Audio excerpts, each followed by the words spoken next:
আসসালামু আলাইকুম, সুখের আশা চ্যানেল থেকে। দেখেন আমি একটা খাতা সেলাইতেছি, কমেন্ট করে বলবেন কেমন হয়েছে। নিজেই আর্ট করছি, যেভাবে মাথায় ঢুকছে ওইভাবেই করছি।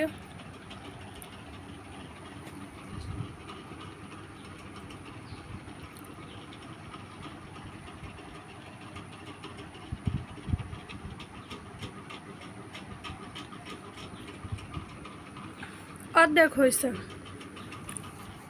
এই খাতাটা যখন নিলাম সেলাইতে, তখন আমার হাজব্যান্ডে বলে আমার একটা খাতা সেলাই দিবা। শীতের আগে এই খাতাটা হওয়া চাই, শীতের আগে আমি গায়ে দিব। তো মন মানসিকতা ভালো না, বলছি তো আমি ডিপ্রেশনে ভুগতেছি, ভালো লাগে না কিছুই। একটা কিছুতে হাত দিতে গেলেই না কেমন জানি লাগে, ভালো লাগে না কিছুই। আপনাদের কাছে দোয়া চাই, তাড়াতাড়ি জানি আমি এই ডিপ্রেশনের থেকে বের হইতে পারি।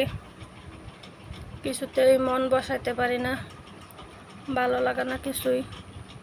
কারোর সাথে কথা বলতে ভালো লাগে না। মন চাইলে মাঝে মাঝে খাতাটা সেলাই, এতদিন হয়ে যাইতো কিন্তু সেলাই নাই এতদিন।